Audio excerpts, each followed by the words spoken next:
میرے عزیز دوستو، حضرت ابراہیم بن ادہم رحمۃ اللہ علیہ کے زمانے کی بات ہے، ان کے زمانے کا واقعہ ہے یہ، اور بہت ہی پر اثر واقعہ ہے جو آپ کے دل کو جھنجھوڑ دے اور شاید آپ کی زندگی میں چار چاند لگا دے۔ ایسا ہو سکتا ہے، سننا میرے دوستو، اور ضرور سننا۔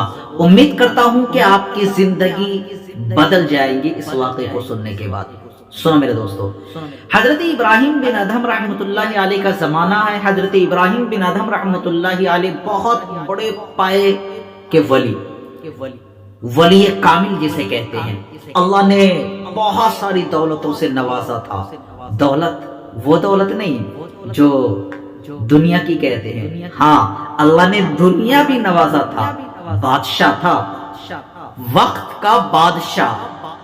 لیکن حضرت ابراہیم بن ادہم رحمۃ اللہ علیہ نے اسے ٹھوکر مار دیا، اسے ٹھوکر مارا اور فقیرانہ زندگی گزارنے لگے۔ حضرت ابراہیم بن ادہم رحمۃ اللہ علیہ جو بادشاہ تھے، وہ کچھ دنوں کے بعد فقیرانہ زندگی گزار رہے ہیں۔ ان کے زمانے کا واقعہ ہے، سنو میرے دوستو۔ ایک اللہ والے تھے جن کا نام تھا شفیق بلخی رحمۃ اللہ علیہ۔ تو یہ شفیق بلخی رحمۃ اللہ علیہ جو تھے، ان کا کام تھا تجارت کا۔ وہ ایک جگہ سے سامان لیتے، دوسری جگہ فروخت کیا کرتے، اور کبھی کبھی ایسا ہوتا کہ رزق کی تلاش میں نکلتے، اور نکلتے جاتے کہیں مزدوری بھی کرتے۔ جو ہوتا، جس طریقے سے ہوتا، وہ رزق کی تلاش میں لگے رہتے۔ ایک مرتبہ کسی سفر پر جانا تھا انہیں، تو انہوں نے حضرت ابراہیم بن ادہم رحمۃ اللہ علیہ کے پاس حاضری دی اور حضرت سے فرمایا کہ حضرت والا، میرا ایک لمبا سفر ہے۔ شفیق بلخی رحمۃ اللہ علیہ فرما رہے ہیں کہ میرا ایک لمبا سفر ہے، ہو سکتا ہے کہ چند مہینے لگ جائے۔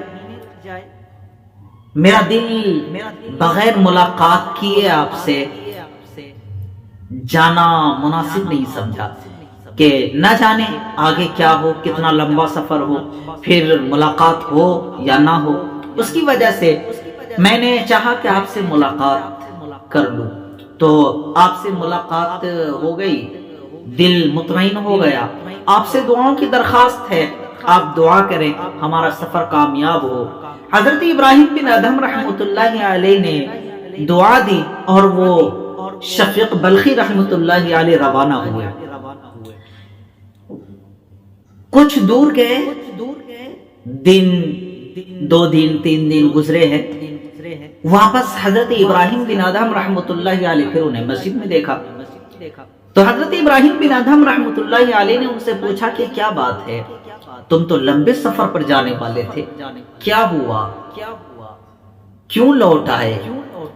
تو حضرت شفیق بلخی رحمۃ اللہ علیہ فرمانے لگے کہ لوٹنے کی وجہ ہے، میرے سامنے ایک ایسا واقعہ پیش آیا جس کی وجہ سے میں لوٹ آیا۔ تو حضرت ابراہیم بن ادہم رحمۃ اللہ علیہ کہنے لگے کہ وہ کون سا واقعہ ہے جو تمہیں لوٹنے پر مجبور کر دیا؟ تو حضرت شفیق بلخی رحمۃ اللہ علیہ فرمانے لگے کہ حضرت والا، میرے ساتھ یہ واقعہ پیش آیا کہ میں ایک جگہ پر پڑاؤ ڈالا، بیٹھا ہوا آرام کر رہا تھا، تو ایک پرندے کو دیکھا۔ وہ پرندہ اڑنے سے معذور تھا، وہ پرندہ اڑ نہیں سکتا تھا۔ تو اللہ تبارک و تعالی کی ذات پر ہمیں غور کرنے کا موقع ملا۔ میں نے یہ سوچا کہ یہ پرندہ ہے اور اڑ نہیں سکتا ہے، دیکھتے ہیں کہ اللہ تبارک و تعالی انہیں رزق کیسے دیتا ہے۔ تو میں وہیں پر بیٹھ کر دیکھتا رہا، ایک پرندہ کہیں سے اڑا اور اڑنے کے بعد وہ اس جگہ پر جا کر گرا۔ وہ پرندہ کوئی چھوٹی سی چڑیا وغیرہ ہوگی، تو وہاں پر جا کر کے وہ پرندہ گرا۔ پھر وہ جو کمزور چڑیا جو اڑنے سے قاصر تھی، اس چڑیا نے اس پرندے کو اپنا لقمہ بنایا اور اسے کھا لیا، اس کے ذریعے سے اس کا پیٹ بھرا۔ میں اس پر غور کرنے لگا، غور کرتے کرتے میں یہاں پر پہنچا کہ اللہ کی ذات دیکھو، جو اللہ ایک لاغر چڑیا کو، لاغر پرندے کو، ایک کمزور پرندے کو اس طریقے سے رزق دے سکتا ہے، تو ہمیں باہر جانے کی کیا ضرورت ہے؟ ہمیں باہر جانے کی کیا ضرورت ہے؟ ہم اپنے مقام پر بیٹھے رہیں گے اور اللہ ہمیں رزق دے گا۔ تو حضرت ابراہیم بن ادہم رحمت اللہ علیہ کا جواب میرے عزیز دوستو سنتے چلو۔ ہاں، لیکن آپ سے یہ درخواست بھی ہے کہ حضرت ابراہیم بن ادہم رحمت اللہ علیہ کا جواب بھی سنو، اور ہو سکے تو آپ ہماری مدد کریں، مدد اس طریقے سے کہ ہمارے چینل کو لائک اور سبسکرائب ضرور کریں اور دعاؤں سے ضرور نوازیں۔ میرے عزیز دوستو آگے سنو، آپ نے ایک پہلو کو دیکھا ہے، دوسرے پہلو کو دیکھو۔ حضرت ابراہیم بن ادہم رحمت اللہ علیہ کے اس جواب کو سنو۔ آپ جواب جب سنیں گے تو آپ کا دل بھی مچل اٹھے گا انشاءاللہ۔ حضرت ابراہیم بن ادہم رحمت اللہ علیہ نے کہا، شفیق بلخی، شفیق بلخی، تم نے اس واقعے کی ایک پہلو کو دیکھا اور دوسرے پہلو کو نہیں دیکھا۔ تو وہ کہنے لگے، اللہ والے وہ کون سا پہلو تھا جن کی طرف میری نگاہ نہیں گئی، میری نظر نہیں گئی، میرا دماغ اس طرف نہیں گیا؟ کون سا پہلو؟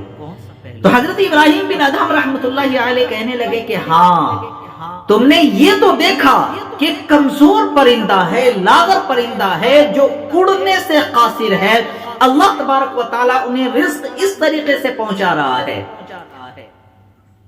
کہ ان کے پاس بھیج دیتا ہے۔ اللہ تبارک و تعالیٰ اس لاغر پرندے کو اس کے پاس رزق بھیج رہا ہے، یہ ٹھیک ہے، لیکن تم نے اس کی طرف غور نہیں کیا کہ ایک وہ پرندہ ہوتا ہے جو خود بھی کھاتا ہے اور دوسروں کو بھی کھلانے کا ذریعہ بنتا ہے، خود بھی سیراب ہوتا ہے اور دوسروں کو بھی سیراب کرتا ہے۔ تم نے اس پرندے کی طرف نظر نہیں دوڑائی۔ اس کے آس پاس میں اور بھی پرندے ہوں گے جو اڑتے ہوں گے، اڑنے کے بعد وہ دوسری جگہ بھی جاتے ہوں گے اور وہاں خود بھی سیراب ہوا کرتے ہوں گے، خود بھی اپنا پیٹ بھی بھرتے ہوں گے اور وہاں سے کچھ چارے لاتے ہوں گے اور دوسروں کا بھی پیٹ بھرتے ہوں گے۔ حضرت شفیق بلخی رحمت اللہ علیہ فرماتے ہیں، اللہ والے میری سوچ تو اس طرف گئی نہیں۔ میرے عزیز دوستو ٹھیک ایسا ہی ہے، ہر واقعے کی دو پہلو ہوتے ہیں، ہر بات کی دو معنی ہوتے ہیں، ایک مثبت ایک منفی۔ یہ آپ کے اوپر ہے، اگر آپ چاہتے ہیں کہ آپ کے رشتے بنے رہیں، اگر آپ چاہتے ہیں کہ آپ کی باتیں مؤثر ہوں، تو آپ مثبت پہلو کو دیکھیں، منفی پہلو کو نہ دیکھیں۔ منفی پہلو کو آپ نظر انداز کریں اور مثبت پہلو پر غور و فکر کریں۔ انشاءاللہ اللہ تبارک و تعالی آپ کو بہت سے انعامات سے نوازے گا۔ تو خدا حافظ۔